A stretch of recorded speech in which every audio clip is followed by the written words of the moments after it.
Bienvenue sur Chronique, le podcast de Mapato, pour comprendre et déstigmatiser les maladies chroniques. Dans cette série, nous donnons la parole à ceux qui vivent la maladie au quotidien, patients, aidants et soignants. Ensemble, nous explorerons des thèmes essentiels comme l'alimentation, la sexualité, le travail, la gestion du quotidien et la prise en charge médicale. Nos invités partageront avec vous leurs expériences, leurs conseils et leurs visions. Notre mission est simple: informer et déstigmatiser la vie avec une pathologie, tout en cultivant un esprit positif et collaboratif. Je suis Lorraine, patiente et votre hôte sur Chronique.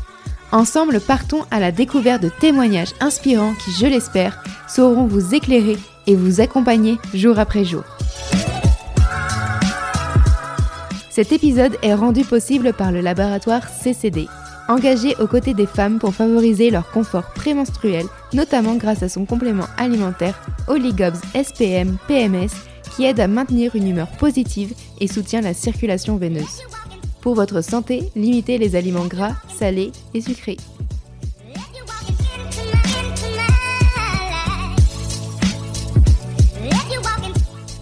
Bienvenue dans cette saison 5 de Chronique. Dans cette saison, nous aborderons un sujet qui touche de nombreuses femmes, le syndrome prémenstruel ou SPM.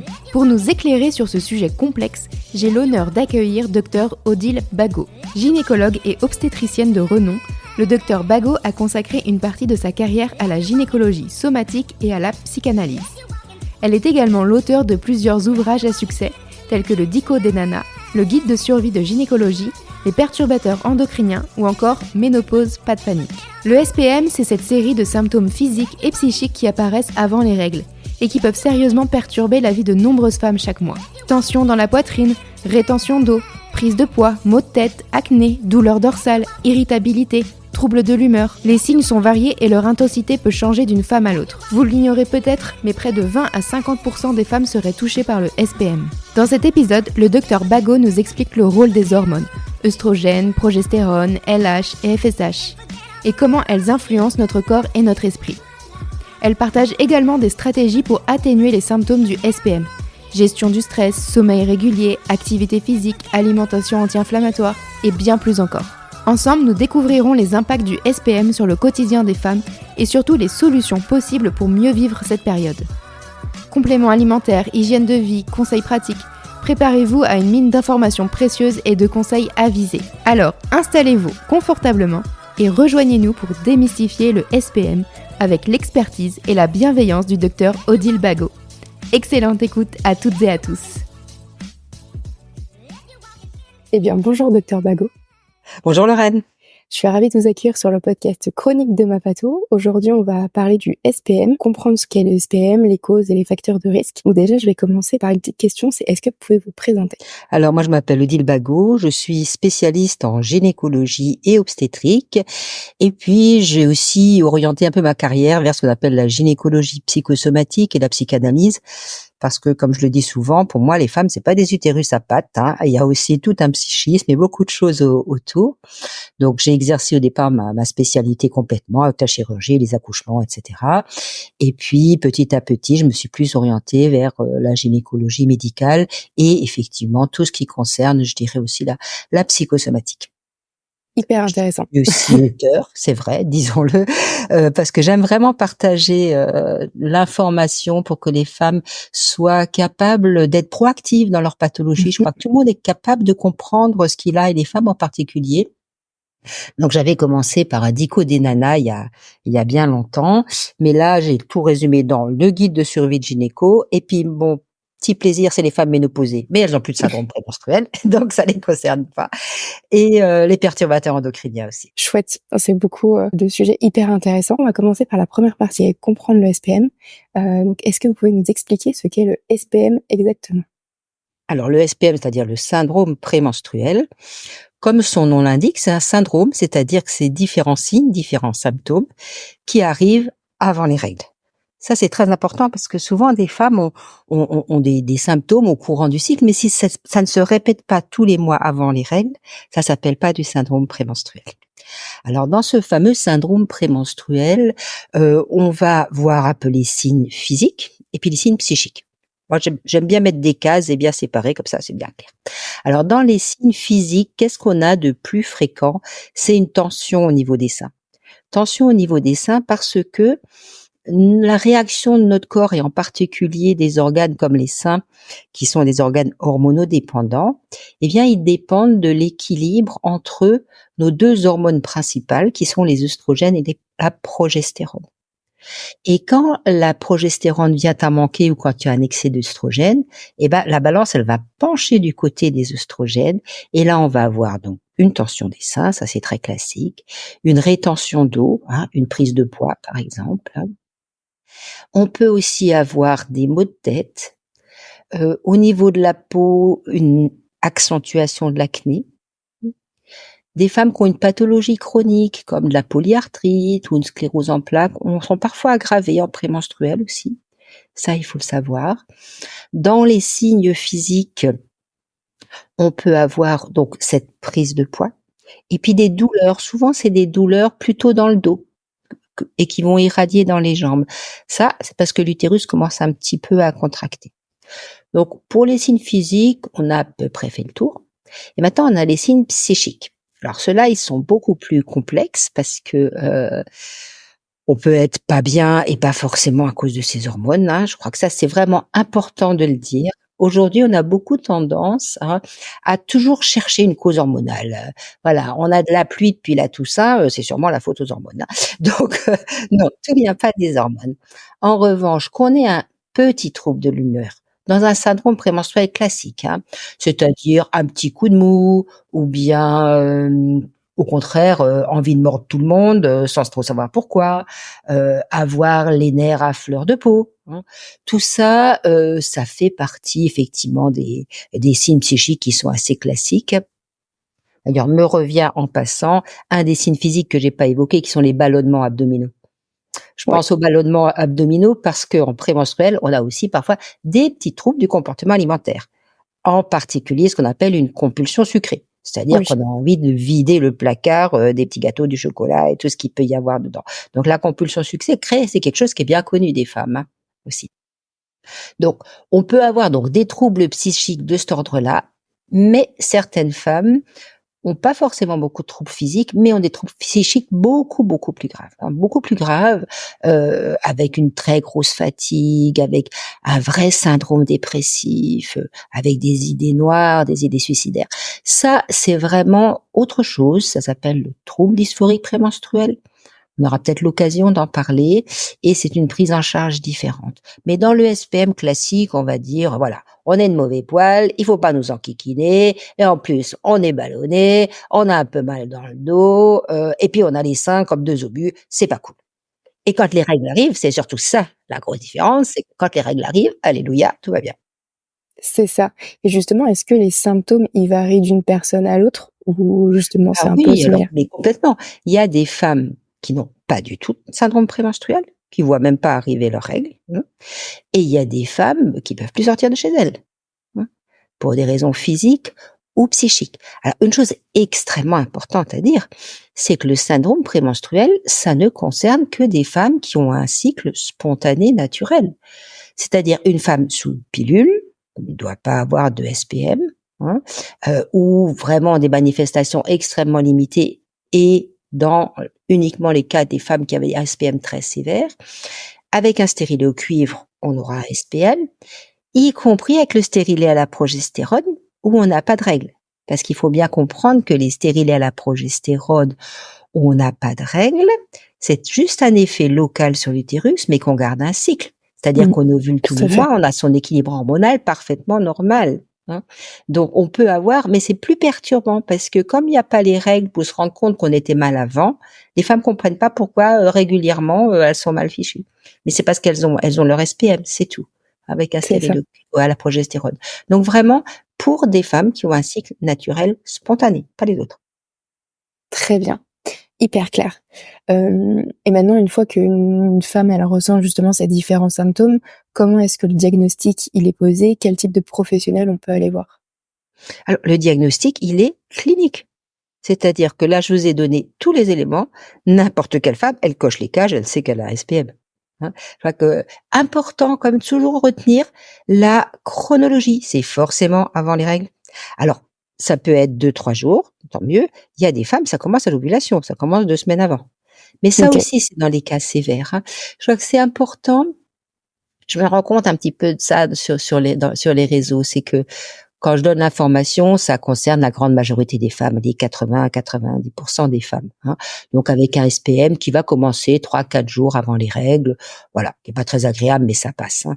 Et les quelques femmes, hein, parce que celles qui ont un SPM vraiment sévère, c'est 10% des femmes, hein, guère plus, hein. Sachant que le SPM, il en touche 20 à 50%, hein, des femmes quand même, hein. D'accord. Mais les 10% des femmes qui ont un SPM particulier très sévère, parfois elles se sentent pas comprises. Elles disent: «Mais elle a rien pigé cette gynéco, moi c'est l'horreur, je peux pas sortir de chez moi», et cetera. Ça existe, c'est une réalité. Mais dans la plupart des cas, on fait le diagnostic avec les symptômes que je vous ai décrits. Il n'y a aucun examen biologique qui permette de faire un diagnostic parce que notre fameux équilibre œstrogène-progestérone, hein. Souvent les femmes demandent dans plein de pathologies, hein, est-ce qu'on pourrait faire un bilan hormonal? En fait, les bilans hormonaux, à part dans l'exploration des infertilités, à vrai dire, ça sert à rien parce que tous les jours vos hormones elles changent. Si on voulait avoir un bilan hormonal, il faudrait faire œstrogène, progestérone tous les jours, ça n'a pas de sens. Mais notre corps, il nous donne exactement l'information de notre équilibre hormonal.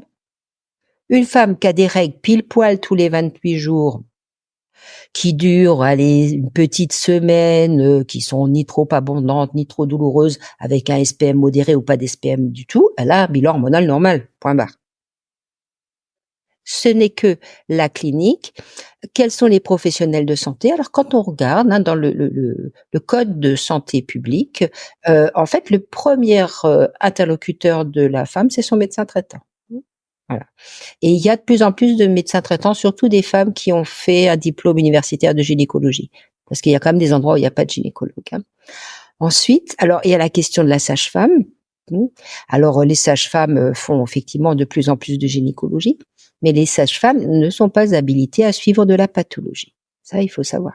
Les sages-femmes ne suivent font que de la surveillance, elles font de la prescription de contraception, mais elles ne peuvent pas prendre en charge un SPM sévère, hein.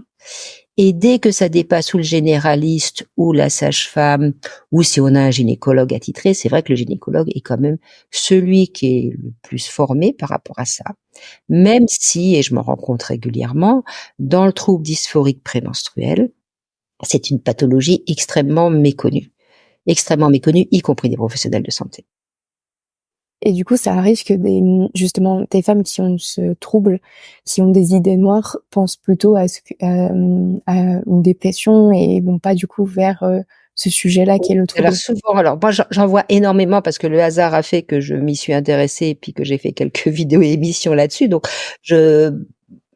c'est vrai que toutes les semaines en visio, je dois avoir 4-5 femmes avec un TDPM. Donc je me rends compte de leur histoire. En fait, leur errance médicale, à un moment, elles se disent: «Je suis bipolaire». La bipolarité, c'est pas ça, c'est des grandes périodes, plusieurs mois où on n'est pas bien, puis ensuite on est un peu surexcité. Donc elles pensent: «Tous les 15 jours, je change d'humeur». Et souvent, en fait, c'est leur compagnon qui fait le diagnostic, qui leur dit: «Mais attends, là, tu vas avoir tes règles». Et là, tout d'un elles se rendent compte: «Ah oui, effectivement». Et elles voient la professionnelle de santé qui dit: «Moi, je connais pas votre affaire». C'est compliqué à gérer.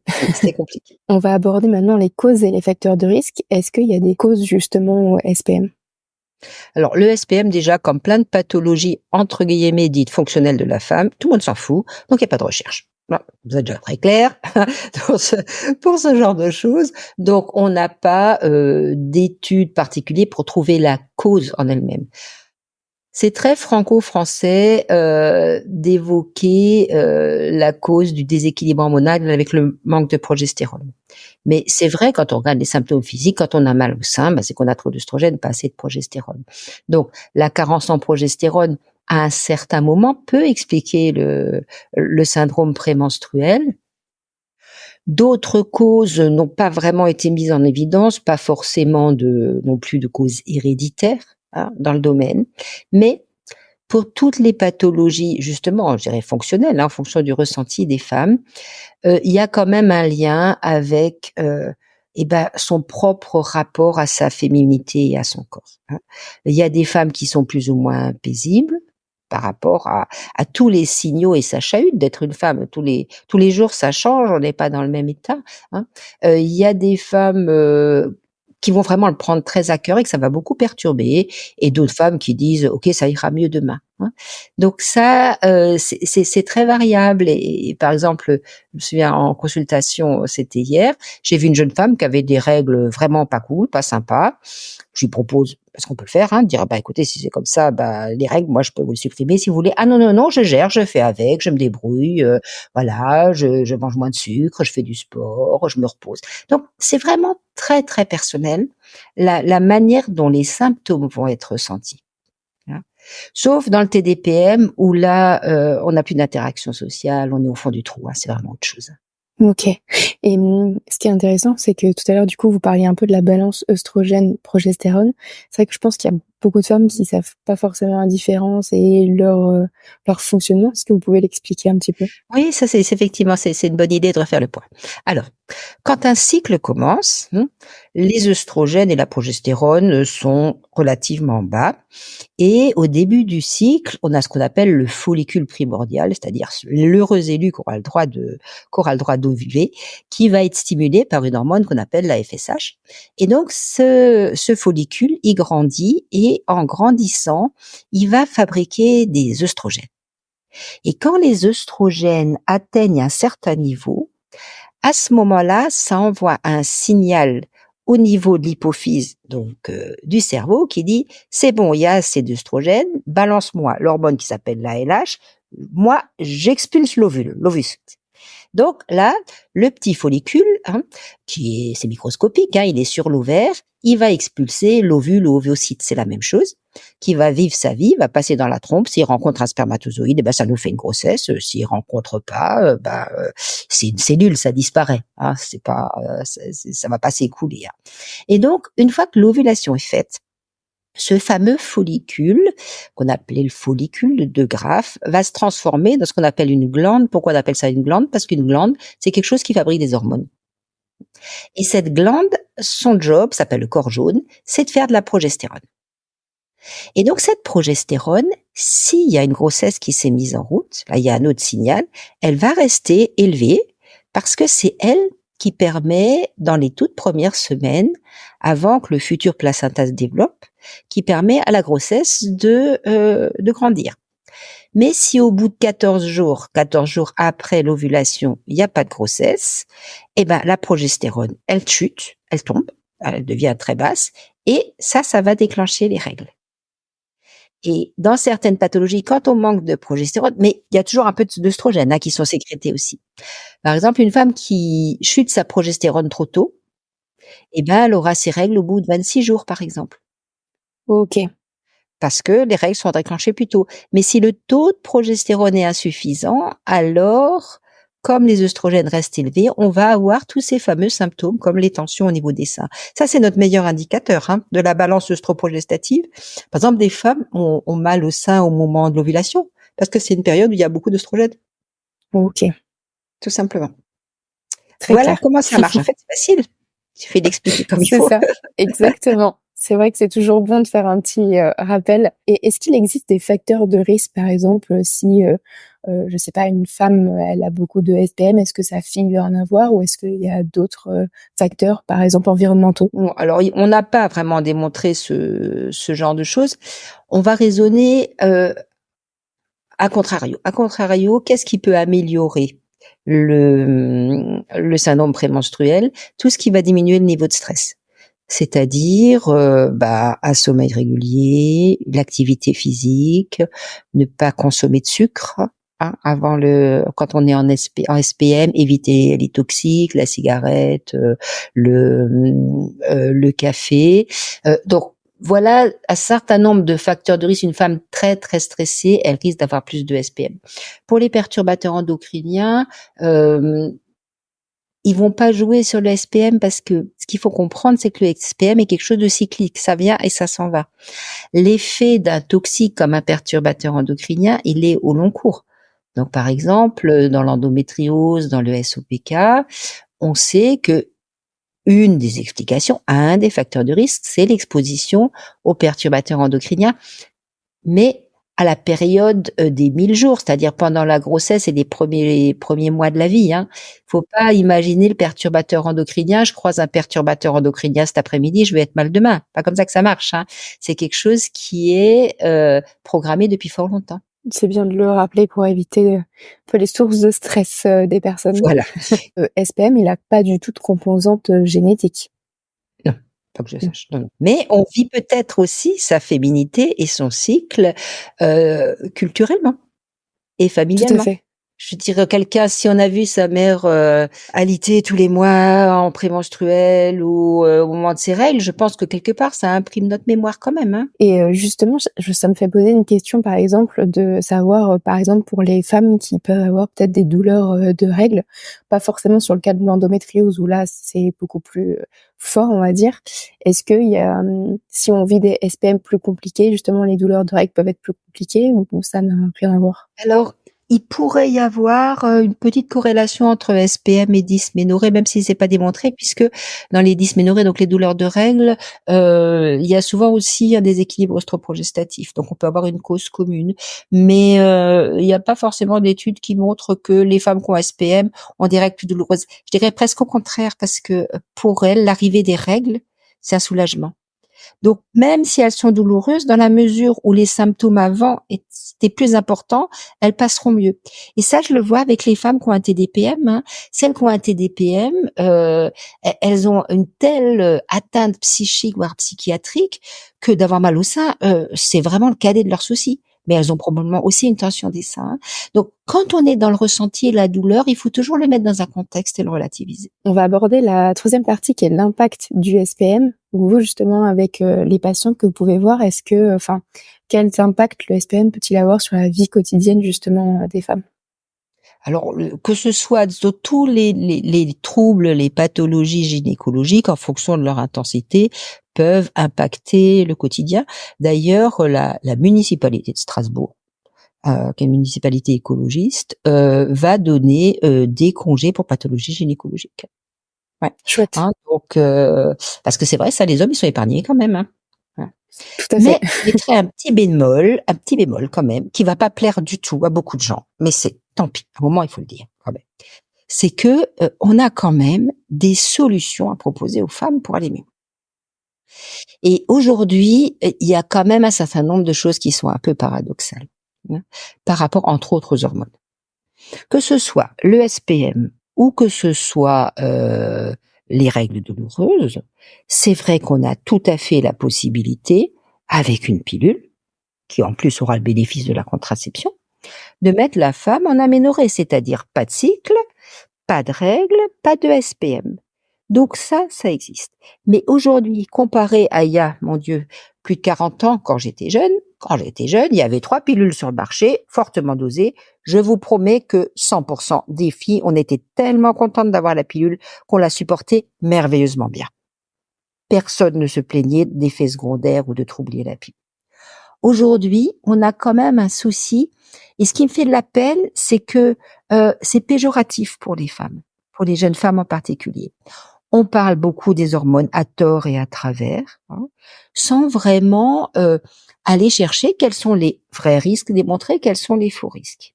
Et quand on se sent pas bien, on l'attribue quand même très souvent aux hormones ou à sa pilule. Cette mauvaise presse, disons, qu'on fait à la pilule, fait qu'on a des jeunes femmes, y compris certaines qui ont une endométriose, où le traitement sera de bloquer les cycles, qui le refusent et qui en ont très peur. Et qui vont continuer à souffrir ou même altérer leur santé, comme dans l'endométriose, parce que elles ont eu trop peur par rapport à cette pilule, alors qu'il n'y a pas de raison objective. Et c'est là quand même, une femme qui n'a pas le choix, n'a pas droit au traitement pour une raison ou pour une autre, il est tout à fait normal qu'elle ait un congé quand elle a ses règles ou quand elle est en SPM. Mais il faudrait quand même qu'elle essaye des solutions avant. Et ça, on les a, les solutions.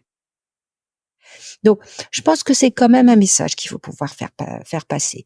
Ça n'empêche pas de chercher aussi toutes les solutions complémentaires ou alternatives. On a beaucoup de choses pour l'humeur, on a plein de compléments nutritionnels pour le SPM, hein, avec du magnésium, avec du safran pour les troubles de l'humeur, avec du petit ou pour l'œdème, avec du zinc pour la peau. Donc, chercher, si dans un premier temps, et ça je suis complètement d'accord, toutes les solutions plus naturelles. En phytothérapie pour les huiles, on a le gâtillier, on a des huiles essentielles. Enfin, il y a vraiment plein de choses qu'on peut faire, y compris dans son hygiène de vie. Si on est réticent aux hormones. Mais si à un moment, la pathologie est trop forte, on risque rien à essayer, à part de se trouver mieux. C'est ça, de voir ce qui nous convient, ce qui nous convient pas, Oui. et de s'adapter en fonction de ce qu'on ressent. Mais pour ça, il faut aussi avoir un professionnel de santé qui ait l'esprit suffisamment ouvert Tout à pour fait. déjà entendre la crainte de la femme par rapport aux hormones, pour prendre le temps d'expliquer que, par exemple, pour la pilule, le seul vrai risque de la pilule est le risque vasculaire. Le risque vasculaire, accident vasculaire cérébral, infarctus du myocarde, il est parfaitement évalué. C'est-à-dire que chez une femme qui prend une pilule de deuxième génération, les plus classiques, pendant les 6 premiers mois, et c'est tout, hein, elle va doubler son risque vasculaire de base. Donc, si elle est jeune, qu'elle n'est pas en surpoids, qu'elle fume pas, qu'elle est pas sédentaire, elle n'a pas de cholestérol, pas d'hypertension, son risque vasculaire, c'est 0. Je peux le multiplier par 2, par 3, par 50, ça reste 0. Donc, mais ça, il faut le temps à la fois d'écouter et puis de savoir proposer des solutions complémentaires, alternatives, l'acupuncture, l'homéopathie, la phyto, l'aromathérapie. Il y a plein de choses à proposer. Et ça aussi, je dirais, je crois quand même, c'est vrai que la réticence des femmes par rapport aux hormones, il y a le problème des réseaux sociaux, mais aussi le problème d'un certain nombre de professionnels. Mais c'est vraiment en train de s'arranger, ça, qui les ont rembarrés, ils disent, vous voulez pas la pilule, ben démerdez-vous, quoi. Et ça, c'est pas bien. C'est vrai, tout à fait.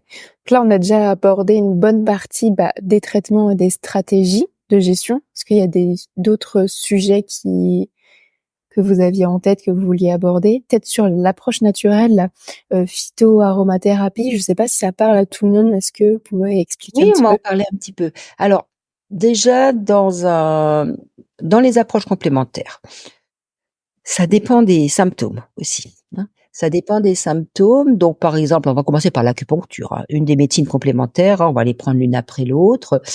Par exemple, dans les céphalées, dans les ballonnements. Les gens qui connaissent cette médecine et qui ont l'habitude de la pratiquer peuvent faire une petite séance d'acupuncture en fonction de leurs symptômes. On piquera des points différents. En homéopathie, on proposera de freiner les œstrogènes en début de cycle et stimuler la progestérone en deuxième partie de cycle, c'est-à-dire qu'on va donner en début de cycle, alors on donne 8 granules par exemple, au 5e, 10e jour, c'est le début du cycle. Donc on dit, vous vous souvenez que c'est là que les œstrogènes montent. Donc pour freiner les œstrogènes, on va donner folliculinum en 9CH, là ça freine. Et en deuxième partie de cycle où il faut apporter de la progestérone, on donnera lutéinum en 5CH au 20e, 25e jour du cycle par exemple. Et ça, le but c'est de réguler les propres sécrétions hormonales de la femme. Ça c'est un homé. Maintenant en phytothérapie, donc alors, je suis pas spécialiste en phyto, je connais mieux l'homéo, un peu plus l'acupuncture. Donc, en phytothérapie, on connaît le gâtillier. Le gâtillier, c'est une plante qui a des vertus type progestérone. Il y a aussi le yam, par exemple, qu'on peut utiliser. Mais attention, par exemple, le yam, c'est une plante qui va avoir des vertus progestéroniques, éventuellement œstrogéniques. Il y a une contre-indication relative chez les femmes qui ont eu un cancer du sein. Donc dans la phytothérapie, il faut toujours poser la question, si on a eu un cancer du sein, est-ce que c'est compatible avec la pathologie? Dans les huiles essentielles, là, il faut regarder un petit peu. Moi, je connais les huiles essentielles qui ont un effet de type œstrogénique parce que je sais qu'elles sont contre-indiquées chez les femmes qui ont un cancer du sein. Pour la progestérone, honnêtement, je suis pas compétente. Et puis, dans les compléments nutritionnels, il y en a quand même pas mal qui sont sur le marché, qui vont justement essayer de mettre plusieurs choses. Alors, le magnésium, on sait que ça va réguler la tension nerveuse, par exemple.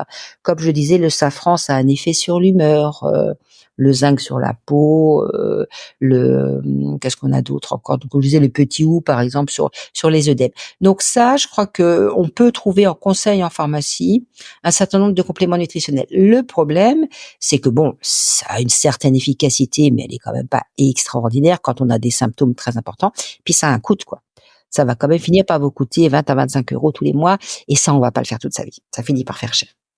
Donc, Oui, après, il y a quand certaines mutuelles qui le prennent en charge, mais certaines ouais. mutuelles qui prennent en charge effectivement. L'objectif, c'est d'être en paix avec soi et de C'est ça. pouvoir passer ses jours correctement. Mais si c'est pas le cas, eh ben, il faut à ce moment-là passer à la vitesse supérieure et essayer. Moi, j'ai souvent aux femmes, que ce soit pour le traitement hormonal de la ménopause ou que ce soit pour un SPM sévère ou une dysménorrhée, surtout pour les règles très très très douloureuses, hein, ok. Je dis mais essayez. Vous risquez rien pendant 3 mois à prendre une pilule en continu. Et la plupart reviennent en disant mais ça m'a changé la vie. Pourquoi j'ai souffert tant d'années? Et est-ce que, justement pour ces femmes qui ont peut-être un peu peur de passer ou de tester, justement la pilule, est-ce que, en combien de mois à peu près on peut voir les effets sur son corps? Mais c'est chaque cycle, c'est la même chose. On voit l'effet le premier, deuxième cycle au pire, au mieux. Pour la pilule, c'est immédiat.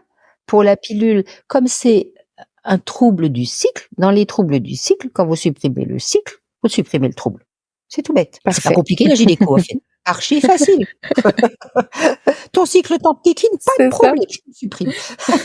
Hyper intéressant cette partie sur justement les stratégies un peu naturelles aussi ou compléments alimentaires. Tout à l'heure, vous aviez parlé de l'activité sportive et de la nutrition. C'est un sujet aussi hyper important.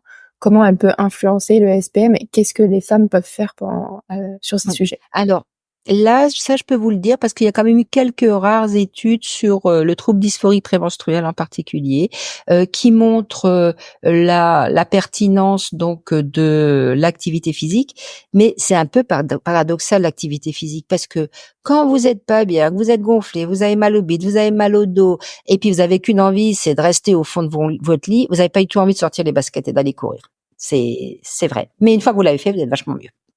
Ça, c'est quand même une réalité.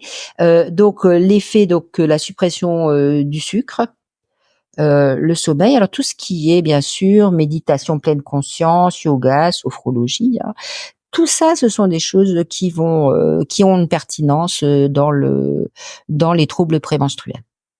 Est-ce qu'il y a, justement dans ces études, ils ont donné justement un minimum, par exemple, parce qu'on se dit, en effet, ça peut être compliqué de sortir du lit, mais peut-être est-ce que 20 minutes par jour ou 30 minutes par jour, ça suffit? Alors 20 minutes, c'est mieux que rien. Alors dans les études pour l'efficacité de l'activité physique, grosso modo, c'est au moins 1 heure, 3-4 fois par semaine, hein. Idéalement, c'est la régularité. C'est-à-dire, il faut pas se poser de questions. C'est-à-dire, il faut pas se poser de questions. Moi, je passe devant la sortie d'autoroute piscine, je sors, même si j'ai pas envie d'y aller tous les jours. Voilà. Une fois qu'on y est, on est super content. Mais c'est vrai que c'est difficile quand déjà on n'est pas bien. L'idée, c'est de trouver peut-être des astuces, y aller avec des amis. Et le minimum, qu'on arrive à faire, ce qu'on arrive à faire. Exactement. Et sur la nutrition, donc sur la partie, par exemple, d'enlever les sucres, est-ce qu'une alimentation anti-inflammatoire également? Oui, quand je parle supprimer le sucre, c'est pour avoir une alimentation anti-inflammatoire. Par exemple, dans l'endométriose, hein, les femmes qui suivent vraiment ce régime anti-inflammatoire sont améliorées. Tout est bon à prendre et à tester de toute façon. Voilà. Je voudrais aussi aborder la partie du coup santé mentale. Comment justement les femmes qui ont un SPM, elles peuvent justement aller mieux de ce côté-là, malgré les symptômes? On a quand même toutes ces techniques, hein, donc méditation en pleine conscience, yoga, tai chi. Ensuite, si la qualité de vie est très très altérée, à un moment, plutôt que d'être au fond du trou psychique la moitié du mois, voire 7 jours par mois, quand on les met sous pilule, ces femmes, alors un petit mot quand même pour les femmes qui ont un trouble dysphorique prémenstruel, parce que ce que j'ai observé avec le retour de toutes les femmes que j'ai eues en consultation, alors on propose différentes stratégies en fonction des choix de différentes femmes, mais les femmes qui ont un trouble dysphorique, elles ont des ovaires qu'on a plus de mal à mettre au repos que d'autres. C'est-à-dire que les 3 premiers mois de pilule, quand on va bloquer le cycle, les ovaires ont encore une variation hormonale. Donc elles vont avoir des hauts et des bas d'humeur. Elles vont plus avoir les 15 jours de grands trous du haut au fond, mais jamais vraiment hyper bien. Mais au bout de 3 mois, on arrive enfin à bloquer ces fichus ovaires et là, elles ont une vie beaucoup plus paisible. Ça, c'est quand même une chose qu'il faut savoir, c'est-à-dire qu'il faut savoir s'accrocher. Autant je vous disais, pour le SPM, c'est immédiat avec une pilule. Mais pour celles qui ont un trouble dysphorique ou qui ont des troubles de l'humeur importants, il faut souvent, ou peut-être même pour le SPM, elles peuvent avoir encore des tensions des seins, tout ça, attendre 3 mois. Et l'adaptation à la pilule est plus compliquée chez ces femmes aussi. Autant une femme lambda qui a pas de souci particulier, premier mois de pilule, elle a un petit saignotement, elle a une petite tension des seins, 2-3 bricoles, c'est tout à fait classique, mais au bout d'un mois, c'est réglé. Les autres, il leur faut 3 mois. Donc, il faut le savoir et il faut les encourager en disant accrochez-vous et ensuite, ça leur change la vie. Vraiment. Ok. Non, c'est chouette. On va aborder la dernière partie, du coup, sur les conseils pratiques. Quels conseils vous donneriez à quelqu'un qui souffre de SPM? Alors, tout dépend bien sûr du degré de SPM qu'on a. Tout dépend aussi de son besoin ou de son type de contraception. Si on va au plus simple, ça je pense que si vous n'avez pas compris, c'est que personne n'a écouté. Si vous avez besoin d'une contraception, que vous n'êtes pas terrorisé par la pilule, ça va régler votre problème. Donc ça, c'est une chose. Maintenant, c'est pas le cas de tout le monde. Il y en a qui préfèrent avoir un stérilet, etc.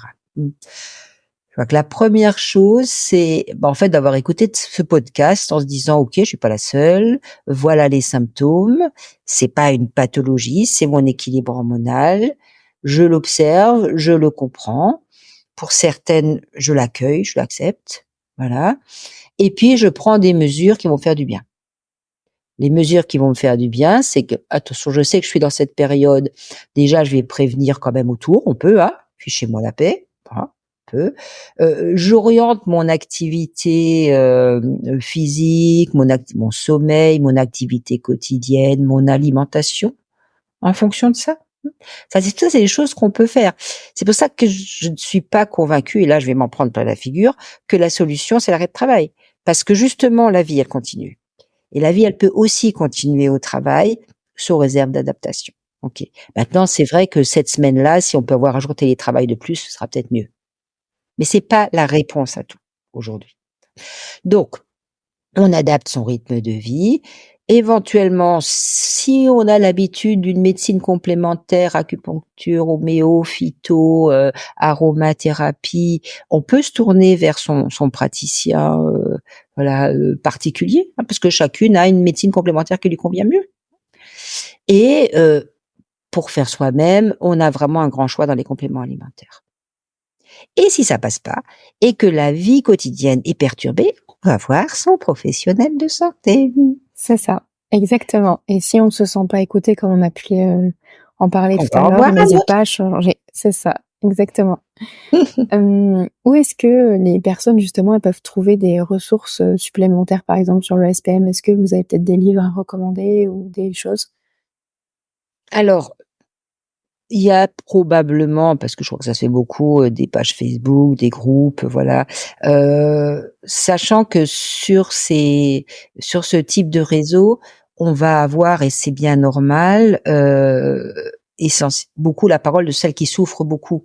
Il faut bien se dire que c'est pas la majorité des femmes. C'est pas la majorité des femmes, mais on s'identifie très vite à elles. Donc, essayer de prendre du recul en disant voilà, et moi, où est-ce que je me situe par rapport à ça? Mais ça peut être des ressources. Ça, c'est tout à fait des ressources. Ensuite, il faut trouver ce qui convient à chacune. Il y en a, ça leur conviendra mieux, je sais pas moi, de faire du yoga, et puis d'autres, elles iront courir. C'est vraiment.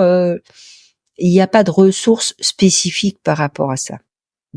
Mais il y a bien sûr des professionnels de santé qui sont là pour. Ça marche. Merci beaucoup, Dr Bago, pour avoir pris le temps de nous expliquer le SPM. Écoutez, c'est avec plaisir.